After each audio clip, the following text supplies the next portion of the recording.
Welcome to DDT Wrestling, Dad and Daughter Talks Wrestling. This is our weekly podcast where we talk all things, all wrestling, the number one podcast in the world, in my heart.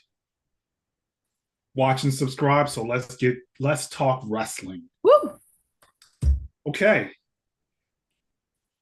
So I want you to confirm that it's been well documented that I hate the what chant. Yes. And you're typically very good with the titles of your topics. My first topic is called What? Wow, it all comes full circle. I'll tell you, after that promo by The Rock last night, I am prepared for the crowd to give him the what treatment. Yes, I loathe the what chant. I hate it. It just takes me out of any segment. I am totally prepared for The Rock to get the what chant. Now, in this very discussion, I'm probably going to have a face turn on this segment because it was very weird, incoherent. I feel like The Rock just gets up there no matter where they are in the storyline, no matter what. I believe it's storyline / realism. So, of course, he gets up there. He does the sing along with the Rock thing, but then he goes into the final boss. Yes. And what does he do? He brings out Cody, and we saw it. Anybody that's a wrestling fan saw that. They saw the promotion of the Rock, and they went out there and they saw him kiss the man on the cheek, put his hand on his chest, and say to him, "I want your soul." What? All caps. Okay. So there's different ways of thinking about this, but what I'm thinking is I go back to corporate Stone Cold. Is he trying to get Cody to be like a corporate stooge and be a, basically be a company champion or whatever? The one positive about this, we don't know where it's going to go. It's really making you want to watch the Elimination Chamber. Yeah. Is this going to culminate into a match? Because on the interview he did afterwards, he's like, not every wrestling story turns into a match. It's wrestling. It is. That's usually how things are ultimately settled. So I don't know where I think he's saying that to cover the fact that he may not be at WrestleMania. Okay. What? Yeah. It was weird. I got images of Senator Palpatine and Anakin Skywalker in Star Wars where he was trying to make him go to the dark side. Cody is your straight white meat baby face wrestler. He's hugging kids, literally kissing babies, literally out to the ring, signing autographs. He wants to make them go heel, which people are kind of looking for. They're like, people are calling him Homelander or the Cody Lander or whatever you want to call him. Is this the way to do that? The one positive that this may keep The Rock out of the title picture, and he's not screwing everybody that we thought he was going to screw by getting himself in a picture. But anyway, that's my some of my points. We'll get back to the muddiness of the WrestleMania card later. But what? Yes. I'm prepared for the what chant for The Rock. Yeah. That's what he deserves. And he's gonna milk it, he does the thing that he does. But you make a great point because I was so prepared for him to butt in. The way that I titled this was the dreadful return of the final boss. Dreadful. That's what I called it.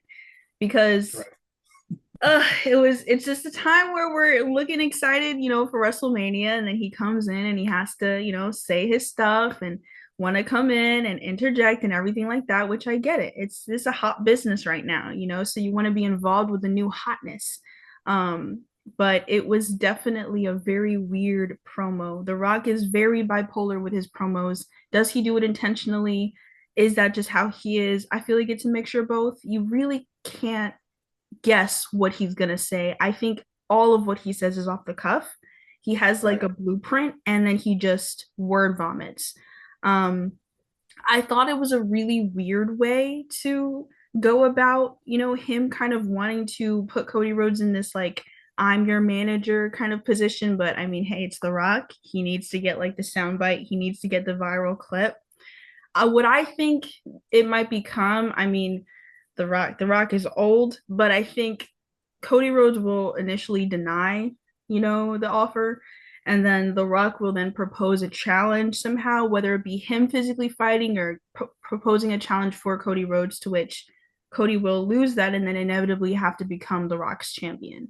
Maybe that results into Cody Rhodes fighting on both nights of Mania, or whatever the case may be. But it was really weird. I was uncomfortable watching it. I was like, could this have gone no other way? But again, it's The Rock. We're talking about SmackDown. We're talking about the Elimination Chamber. We're talking about WrestleMania. And there's so many unknowns already. So The Rock has accomplished his goal, you know. But yeah, I am just glad that, he did the Rock thing. He gave WrestleMania to New Orleans for 2026, which is what we expected. But he is not going to ruin any title picture. Because what did I say to you last night? I said, if The Rock takes away our yeet, I will never forgive him. Seems to me that he's not doing that. Okay, okay, Rocky. Maybe this is the best case scenario out of what could have happened. So it really is just kind of a waiting game. But yeah, you made a great point. It's like if you don't care about the matches for Elimination Chamber for whatever reason, you're gonna watch Elimination Chamber anyway because you want to see what Cody Rhodes is gonna say. Right. And the one thing it does is it got us talking. He got people talking, and that's ultimately what you want in wrestling. Yeah. But we'll see. We'll see how they cook. The title of my second topic is What? Yes. It's also what, because I was exclamation point question mark. In my 40 years of watching professional wrestling, I may have seen the worst babyface run in to make the save that I've ever seen. Yeah. When Megan Bayne, Penelope Ford, and Thunder Rosa was involved on AEW Dynamite. There's different ways that you can look at this. Of course, if we saw the video, she runs in completely no sell, her running in the ring. Mm-hmm. We've seen it throughout history. The heels are beating up somebody, and then boom, the music pops. They look up. Oh my God. They react. They sell the music. And the babyface has a chair. Mm-hmm. They start backing up. Don't hit me. I don't want to get hit. Mm-hmm. The babyface slides in the ring. They're scattered already. Mm-hmm. End of segment. Babyface looks like a hero. The heels do what heels do. They're slimy. They got out the ring, and they maybe talk trash when they're backing up and leaving. These women walk towards Thunder Rosa. I don't think this was a case of these women forgetting what the spot was. No. That looked intentional. Megan Bayne has probably like 8 years in the indies. Penelope Ford has like 12 years wrestling. A normal wrestling fan like us never stepped foot into a ring. No, we've seen it a million times. So there's ways of thinking about this, maybe being either those girls went into business for themselves or it came from somebody in the back. Because the theory going around is, Thunder Rosa is on Busted Open. and she was very complimentary of Ricky Starks in his debut. Mm-hmm. Ricky Saints. And we know that that was ugly when he was in AEW for whatever the reason is, it was ugly. But there's this whole thing where it may not be looked at as loyalty. She's on Busted Open. She mentioned that he was on there, it was a good debut, and she gave him props. So we don't know if, and I don't know if we'll ever know. We don't know if somebody from the top told those girls to not sell the chair to make her look bad, or they're building they're building the one girl up to be like Brock Lesnar. She doesn't have five. Um, she's big. She's 6'1" compared to some of the other smaller women. But still, even if that's the case, you still sell it. Penelope Ford actually stepped in front of her and grabbed a chair. It was so awkward. And the thing is, you got to give props to Thunder Rosa because, like, she didn't want to hurt the other people. She wasn't supposed to hit one of those girls. Mm-hmm. It just looked really bad when she went back and never swung. If you look at back in the day, I think they were like, I'm coming in swinging. Get out the way, get out the ring. Mm-hmm. If you get hit, you get hit. But that's what I'm doing. The babyface is running in the ring, swinging a chair. It looked like Thunder Rosa just decided, I don't know what to do. And then she threw the chair at the end. And the girls actually didn't get out the ring. They just backed out on their own. It's like they were daring her to hit them. Yeah. It's one of the thing is, like, I feel like the last couple of months, like, I always felt like they have like pacing issues. I don't like what they put as their main events. But these last Dynamites have been good. But something like that really makes me look at those girls like, man, I just wasn't feeling it. And I think there's two ways to look at it. If you see like those girls on TV, then it might have come from an instruction of somebody in the back. And if Thunder Rosa is not on TV, because they were building with a feud between Megan Bayne and Thunder Rosa. Mm-hmm. If you see Thunder Rosa on TV and the girls may be suspended, then they must have went into business for themselves. Yeah. But either way, it's ugly. And I'm like, you can only imagine. And one thing I was looking at is Chris Statlander on a mat. What was she doing? Right. Because she was selling, but she was looking up. Yeah. She was like, I would love to know what she was thinking. Mm-hmm. Because she probably knew what the segment was. Because it's a time-honored segment of the babyface saving the hills. Anyway, that's how I feel. I'm just so disappointed that happened. It was so awkward. You don't do that on your live broadcast, no matter whether it was the girls doing business for themselves or somebody in the back, to mess up the smoothness and production of your TV show. But that's my other what. Yeah, no. Wrestling in this week. Yeah, just to top it off, like it's the goddamn principle to follow suit when it comes to just certain segments in wrestling. The ref kind of saved it. If he did what he did a little bit earlier, it would have looked a little bit less awkward, but nobody really knew what was going on. But right. He got in front of Thunder to kind of stop her from doing that, because sometimes refs will come in to prevent people from doing like, hey, don't go.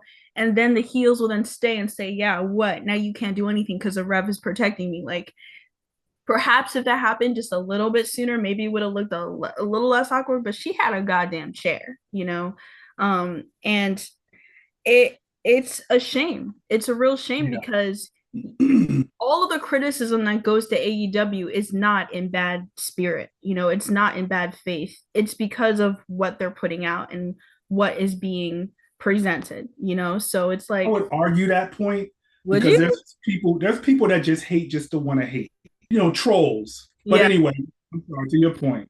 No, like that does make sense. There are people that just want to yap and hate.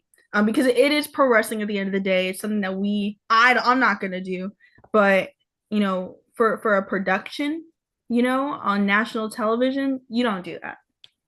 You don't do that. End of story. Right. Yeah, but yeah, I just I feel bad for somebody like Thunder Rosa who they probably talked about what they were going to do in the back, and her music hits, crowd pops, comes out with a chair, and she was probably about, what the f? Yeah. Well, what are they doing? Yeah. I'm sure they were talking to each other somewhere in that ring, and the girls was just like, "Come on, hit me!" Like literally, no. I'm sure she was so confused, and the referee was probably confused too. He just came in and tried to save it. They're like, let me get in between them or something like that. But anyway, that's my second what. And then my third topic is the muddy waters of what the heck is going on with the WrestleMania picture. It was somewhat chaotic last year. Yeah. I will give them that, and I feel like it might be an intentional thing every year. Yeah. We don't want them to be able to predict anything.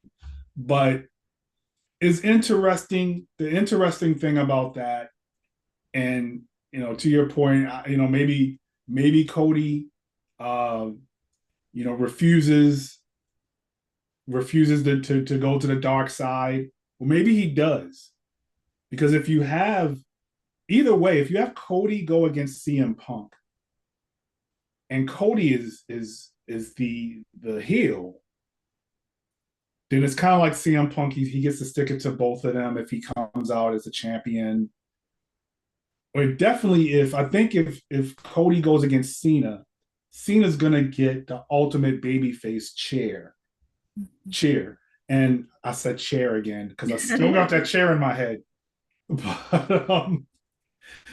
But he's going to get the ultimate babyface pop. Cody has a danger of getting booed. So I wonder if they're doing this for that reason. I feel like if he turns heel, he's going to have to change the music. You don't have a heel come out to whoa. Like, what are they doing here? So I do like it muddy, and I do hope that The Rock does kind of stay in this role, because him being involved, it screws over so many people. Seth Rollins may be headed towards Roman Reigns. They have unfinished business that, like, long-term storytelling, the Shield breakup and the PTSD that he suffered that cost him winning his match against Cody last year. They have a story there. CM Punk wants to finish his story. What happens there? And then, of course, John Cena, he said he's going to get 17. I don't think it's happening at Mania. I think you got a lot of time to do this John Cena to get 17 storyline. Is next December, I think he said, is when it's over. You can go all the way, like, final match. You can go all the way down. Like, what's the pay-per-view in December? Because they're gearing up for like the Royal Rumble season, like mid-December. So they're gearing up for that. So whatever pay-per-view is like in December or November, he'll probably have it for a few months. But he's gonna get 17. I totally believe he's gonna get 17. And then Charlotte is gonna surpass him. Right. That's a different issue for a different day. But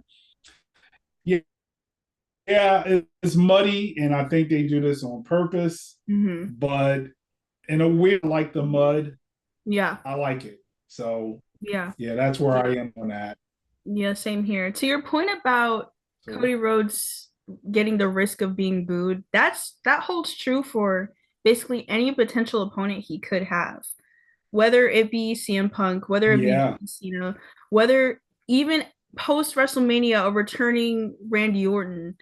He has the risk of being booed against all of those people. So, maybe The Rock doing this is a preemptive measure of that. They're like, you know what? We don't want the crowd to boo him. We want the crowd to boo him because we let that happen, not because, he's not the popular.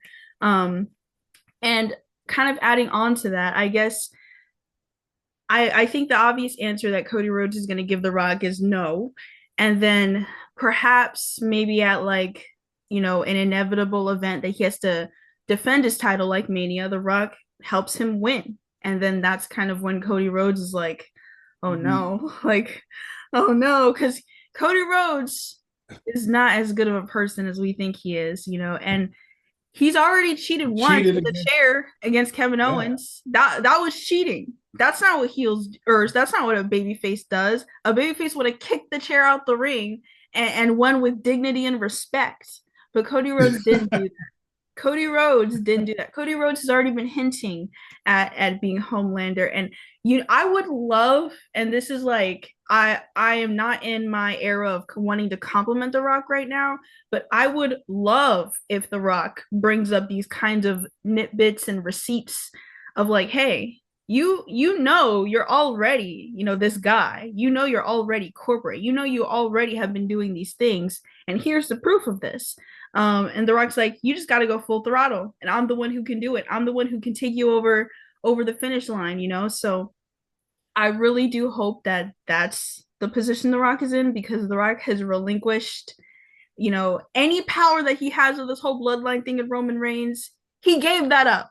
Okay, so now he has to find another place for himself in the WrestleMania picture or whatever. And I think him in that spot would be perfect. And The Rock can sell it. Okay, The Rock can sell it. The Rock can commit to the bit. It's just about how they do it. Execution. Execution is so important, and it's like it's cool that I can't predict, but sometimes I do like being able to predict. So I'm like in an uncomfortable spot of being like, I have to like sit here and wait for it to happen, and just be like, oh my God, how is this gonna go? But I mean, hey, I've been on the whole road of Cody Rhodes as a heel for a while, so if he's about it, we'll see. We'll freaking see. Right. As you were speaking, I just thought this. I totally believe it was gonna be John Cena versus Gunther until we all started yeeting.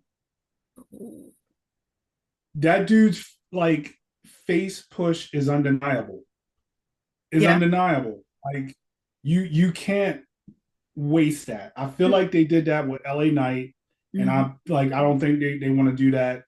Waste this momentum he has with Jey Uso. So yeah, I feel like it was gonna be Cena and Gunther because I felt like it was perfect. Yeah. But I just think they're gonna push that down the line. But yeah, I mean it's muddy. I like it. Give me more. They got me reeled in.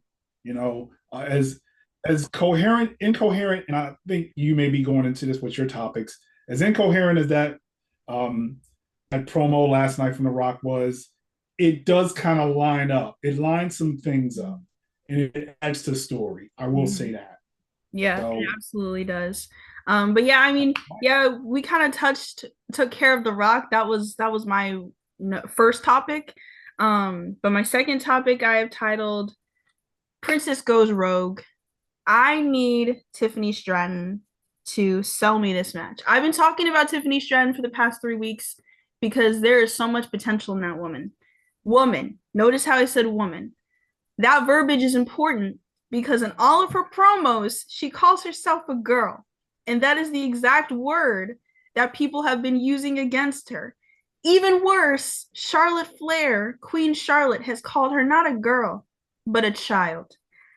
Tiffany Stratton has so much stardom that is seeping through her skin. You can see it, and I think that her position as the women's WWE champion is great, like I don't think that it was a wrong choice or anything. But right now it feels like she's on the chase and she has the title. And that's not how it's supposed to feel.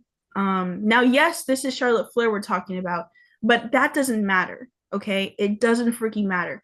When you have the title, you're supposed to be the one that owns the goddamn title, and it doesn't feel that way. Now, when Tiffany Stratton is having back and forth with other people, I'm like, okay, she's got that title, when it's with Charlotte Flair, there's just something about that. And I do think it has to do with just that personal, you know, like just that personal feeling that she has with Charlotte, you know? I mean, it's no secret that Charlotte is the one that she looks up to. Charlotte is the one that got her into wrestling, you know? So if I was across from my GOAT, John Cena, I feel like, yeah, I would probably be nervous doing stuff, you know? I feel like I wouldn't necessarily look like I measure up. So this is to no fault of her when it comes to those like personal human nerves. But when it comes to getting on TV and having that mic in your hand, you know, it's no more princess stuff. You know, she can still be the princess if she wants, but I need her to cut deep. Okay, obviously with, you know, The Rock coming in and how the WrestleMania picture looks, yeah, I'm not really foreseeing Tiffany Stratton or Charlotte Flair becoming the main event. They very well could be a starter match. You know, maybe if they kind of push this co-main event thing, maybe they'll squeeze in that way. But regardless, I don't foresee it being like a main event match, but they can still sell it. They can still make me urge for it, you know, and there's a lot of potential with it, but Right. it's Tiffany Stratton that needs to, you know, give a cutting edge promo. Make Charlotte Flair look at you. Make Charlotte Flair acknowledge you because right now she doesn't. Okay. Right now she absolutely doesn't. And that's because that's who Charlotte Flair is. Charlotte Flair is not supposed to. Charlotte Flair is playing into her character perfectly, you know? And I'm not in the era of, you know, complimentary Charlotte Flair because I have a lot of other women superstars that I am more fond of than Charlotte, but there is no denying, you know, Charlotte right now Yeah. is doing everything right. She's executing perfectly. Some people want her to go more full throttle heel or whatever, but I think she's dancing that tightrope is perfect because it's leading people on. It's making people get pissed off at her, and that's exactly what you're supposed to do. Charlotte Flair is doing the thing. I need Tiffany Making Stratton you feel. to say something that makes us be like, damn, you know? Because regardless of, you know, who wins the match, we know that the match itself is going to be great. We know the choreography of the match Yeah. is going to be great, but we need the cinematic elements of the match to be great. Um, so yeah, I crave it every time she picks up the mic. You know, it's always, it's Tiffy time. I'm gonna prove that I'm the best and da da da da. And yeah, that's what most people say. But you're against goddamn Charlotte Flair, okay? And she hasn't looked at you in the eye once, Tiffany Stratton. She's looked down on you every single time, as part of the gimmick, of course. But still, I need you to know that you're right here with her. And that's the thing. I don't know if Tiffy believes it internally in herself. Like, yeah, you know, I'm right there with her. You know, this is not a matter of like, you know, oh, she gets to look down on me because no, you got to believe in yourself. Like, I belong here. You're chasing me. Okay. I'm the one that you, but I don't know what it is. I think it's like the transition from being a super duper heel to now kind of being more of a face after taking it from Nia Jax, which is a tough transition to do. I think it's easier to cut promos as a heel than as a face because you got to convince people that you're also a nice person. But Tiffany, you shouldn't care about that. You shouldn't give a damn about that. You're going against Charlotte Flair. If this was anybody else, her promos would be fine. But because it's Charlotte Flair, because of the caliber that you have to kind of match, Bring it up. it's just it's not there yet. I feel like it's exactly like in sports, basketball, football, whatever, when you have that great team that's been dominant and Mm. you have that really good up and coming team. I think about Michael Jordan, when the Detroit Pistons was just beating their asses, and they were the team knocking Jordan out Mm-hmm. until, they made a change with coach and got a couple players and just the killer mentality they finally overcame, the Patriots and the Chiefs. The thing is, like you touched on, it is. I think Tiffany Stratton comes off as one of those wrestlers that are just naturally somebody you kind of want to root against. She's the mean girl. Yeah. She's blonde and beautiful, and she's athletic. And even with her voice is a heel voice. Yeah. Like I feel like you said, it is definitely tougher to try to connect as a face, Mm-hmm. and try to connect as a face in the promos than to just say nasty stuff as a heel. Yes. And I think she's trying to teeter in that way of her Mm-hmm. natural persona.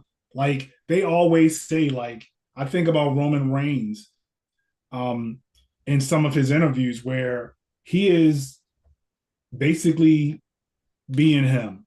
Yes. He's being himself. I think a lot of wrestlers will tell you that they don't connect. Stone Cold Steve Austin. When you're trying to be something else, you got to convince yourself that it's that. You're that. You don't believe it. If you can bring more of like wrestling is definitely better when it's somewhat reality based. If you can be more of who you are because you see her in like videos or whatever, Instagram, and she seems very interesting, very funny or Yeah. whatever. But it's like you're suppressing that. Wrestling is supposed to be like you. It would be you on steroids, not actual steroids, but just Yeah. dialed up to 50. Yeah. Like your personality dialed up to 50. That's wrestling right there. Mm-hmm. And but I think some people are just naturally good at that heel persona. And I feel like she is one of them. And Yeah. it's kind of tough for her. But this feud right here, like you said, it's just different because it's Charlotte Flair, somebody that has all the world titles. Mm-hmm. Everybody looks at her as like she's the GOAT. She's calling herself the GOAT. You know, like you got to just bring it the way you bring it. And I think she's having a tough time because the match, when their ability sells the match, but Charlotte is selling the match to me, but Tiffany isn't selling this match for me. Mm-hmm. Before I was thinking like, man, Charlotte just can't come back, win this Rumble, and then take this title from Tiffany Stratton right after she just cashed in and won it. Yeah. She may very well win at WrestleMania, but I'm not convinced that she should. Right. Charlotte just comes off as a dominant person, period. Period. Charlotte is the champion. Yeah. Maybe it would have been a better story if Charlotte was the champion and Tiffany was chasing her. Yeah. But right now, I'm just not sold, unfortunately, because it's somebody at this level. I'm not sold Stratton. Right. Yeah. And it's like it hurts me to say that because this is like the opposite of what I thought I would feel at this point. I mean, it's like there's still time left for Mania, but Yeah, absolutely. I think another thing is like for Charlotte Flair, there's not really a lot of her career where she didn't have a title. So when I think about Charlotte Flair, the title is usually always associated or affiliated with her. Like if you look at Again, women's title compilations, Charlotte Flair is gonna show up a lot. That's just connected with her, and that's obviously intentional. That's the legacy that's been built for not just her name but herself. So Tiffany Stratton has a challenge. I think she can meet it, but expectations are high, as they should be. But it's just we'll see. They still have time. That's a good thing. It's not like we're a week out. yeah. So there is still time for them to And look, build up. just like that CM Punk, either whether it was a CM Punk and Seth Rollins promo or the CM Punk and Drew McIntyre when he was like, I prayed for this. One promo can change this. That's it. That's true. You need that. Oh damn, she gotta cut a promo. Yeah. She gotta, because man, that one promo with Drew took him to the stratosphere. Oh my gosh. So, but yeah, I mean, she's so talented. It's just that's the one thing in wrestling that I think learning to do like the moves and everything and the timing and production, all that stuff. That's probably the easy stuff. Yeah. Cutting a promo and being believable, just like that LFG show. Yeah. Looking at these people that are so talented with raw athleticism They Mm-hmm. can get in a ring and do all of the different things, but then they go cut a promo, and the guy was like, "What's your Instagram?" Whatever the guy that got into it with Bully Ray or whatever, like, "What's your Snapchat?" is what he said. Like, what? But anyway, yeah, that. But she has time. She Yeah. has time. Yeah, exactly. Time was on our side. But some of the last like few nuggets I wanted to talk about was what happened on NXT. I feel like it was a really good show. It opened with Obafemi coming to the ring to address those hoodlums that attacked him at his match on the pay-per-view, Whoever they are. and quite frankly attacked everybody. Yeah, how dare you just do all this stuff and you're not even known. Like nobody even knows you and you're just going around wreaking havoc and being menace to societies. But that's definitely interesting because again, we still don't have the answer to that. But when we thought we were going to get the answer, we were met with TNA superstar Moose, who confronted Obafemi. Two powerhouses. It was very cool seeing them across from each other in the ring. Um, and it felt tense, you know. But Right.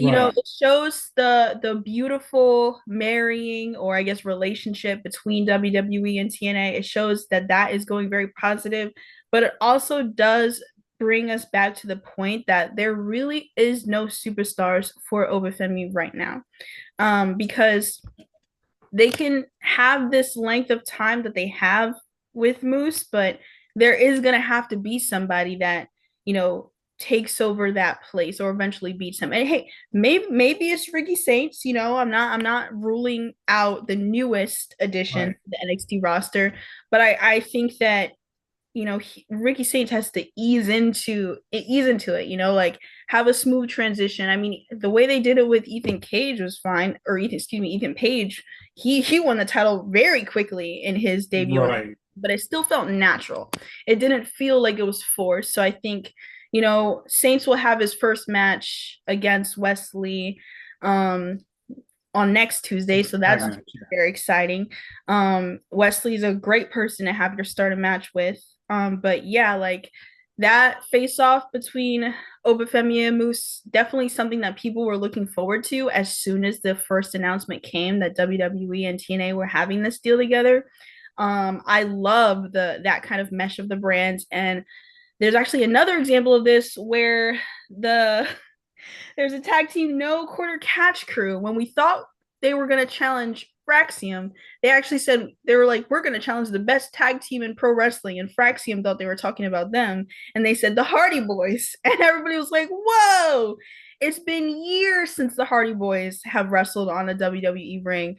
So, to which they took the challenge. So we'll be seeing the Hardy Boys versus Miles Bourne and I forgot Tavion Heights, I think, who's a part of that tag team. So we'll be seeing Right. them on next Tuesday for the TNA tag team championships, which is like that's great. Very exciting. I mean, that match is gonna cook, but we haven't like that nostalgia is crazy. Like the 2008 Hardy Boy era was just such a time to be alive for pro wrestling, I think. So it'll be great to definitely Right. see them because when this deal happened, we thought that we were going to see a lot of TNA superstars. I was expecting them to be in the Royal Rumble, but they were not. Obviously, it was a very stacked, Rumble, so it makes sense. But Right. very exciting that they get to be on the WWE stage regardless. But yeah, that NXT was very exciting because of one, just the unknown of this new group. Some people are saying that they're like reminiscent of the Shield, which hey, Retribution. repeating All those stories is guys. always gonna happen. That's a time honored tradition in wrestling. Exactly. I guess my only thing is, all right, so we know that Obafemi is not catching a pinfall No, from Moose. you can't do it. No. So you don't want it to be a thing where TNA sends people over just to feed NXT WWE guys. Yeah. Well, I mean, I think you're definitely going to see the Hardys win Yeah. over those guys, and they may be building up a match with Fraxium ultimately at one of their pay-per-views, maybe Stand and Deliver or something like Mhm. that. That would be pretty cool if they do a whole. I The would actually like to see Stand and Deliver be TNA versus, where you can have it, maybe the top people. Right. But yeah, I mean, it's definitely exciting to see. TNA was actually pretty exciting as well. You have Elias or Elijah who showed up Oh with my Joe God. Hendry, so I guess they can do a duet, together. Um, so yeah, I think it's definitely good. You're definitely seeing the benefits, and there is definitely an issue of top men talent to go against Obafemi. Ricky Saints definitely is a guy. I Mhm. mean, he's gonna be forced in. That guy has charisma that can't be stopped, so he's gonna be there. Um, they just gotta, man. I don't know how they do the job of making some of the men on that roster believable as a competition for that top title. I think the North American, they can do that with anybody, but Mhm. man, there's nobody for Obafemi. How many times can you run him and Trick? Yeah, So exactly. You mentioned something like quite some time ago where you were like they should have a Royal Rumble for NXT. And I agree with that. They have somewhat of a Money in the Bank reminiscent kind of match where um right, it's but not like you have to climb on a ladder to get anything. You like win the match, then you get like a cash in opportunity. I think right, the last winners were Lola Vice and Obafemi, where he won against Dragon Lee for the North American title. So right. that is something they do. We haven't had an NXT War Games match in so long. Oh my gosh. Who are you gonna put in there? I Who? mean, they could do a NXT War Games match with all of them tag teams that we don't know. And I think that would be Maybe. great for them to do. All right, this might be saying too much, but maybe if this mysterious grouping can build himself up as popular as like an undisputed era, Oh my gosh. maybe we can get one. But I don't think they have an Adam Cole No, within their grouping, so no, that we'll was see. yeah, that's a one of none kind of group there. But Yeah, I think NXT on these pay-per-views, they do have like, the tag matches and fatal four ways and different matches with increasing the quantity of people, but I think they should have more gimmick matches. I mean, hey, for the North American title, they had a cage match. Like, I'm not saying they're not doing it. I just think that there could be more opportunity to do things with more people. One of the cool matches they do, I think it's like called like an Iron Man. I don't know if it's called an Iron Man match. I forgot what it is, but it's where people get pinned and they get locked in that cage and they come yeah, out. that's the one over Femi one. That's the match Iron that made Survivor. Yeah, it's the Iron Survivor. it's the match that basically made Trick Williams. That made Trick Williams. That match is great. I think they should have more of those, but I understand them wanting to kind of keep it to certain paper Yeah, it's as got to be special, or special. then you just run it in a Mhm. hole. But So those matches make stars, and there's a lot of people on that roster that you're like, I mean, we need to care about you. So I don't know. Maybe it's a matter of who they go up against. Maybe we see more of the bleeding between TNA and NXT. Cora Jade often goes on there on TNA too, so she's right, doing her work. So it's not just a one-sided thing, but it really just is how they execute it and who they put against each other. the Um, crazy thing about TNA is they have an issue with the women. They need yeah, more women stars. They yeah. have a few, but they need so they could Yeah, definitely do it's an exchange there because I feel like there's some NXT women that may not get some of the like limelight because of a few. yeah, They gotta feature Stephanie. They gotta feature Julia. They gotta feature yeah, Well, Roxy is basically out the door, yeah. but Roxy's gone. She's in the elimination chamber actually. You make a yeah, great point that the faction between Shotzi, Tatum Paxley, and Gigi would be perfect to go on TNA to just fight it out as a trio. yeah, Like they all are the same person in different fonts. Just kind of rad punk. Female different superstars. fonts. So yeah, I'm like they would be great on CNA. Just to kind of add a little bit more color there. So Right, definitely looking right. forward That to would help. changes there. But that's it. That's it. That's all, That's all folks. we got. That's all we got. Yeah. So what do you guys think? What? Are you just as confused as I was? What? Yeah, Yeah. please leave your discourse in the comments. Tell us what you think about everything that happened this week, especially with Mr. Dwayne The Rock Johnson. Dwayne. You know what? I'm gonna call him Dwayne from like now on. like Vin Diesel did. Oh my gosh. That's Yes. such an Hey, insane call Dwayne. out. Hey Dwayne. Oh my god. Insane call out. He's probably not going to be there, but you know, if he's Yeah. going to be at WWE World, hello, Oh, Dwayne. Dwayne. Oh God, that's crazy if we do that in person. Oh my God. But please leave your discourse in the comments. Thank you guys for tuning in, and we'll see you next time. Bye. DDT out. You just can't get up from that.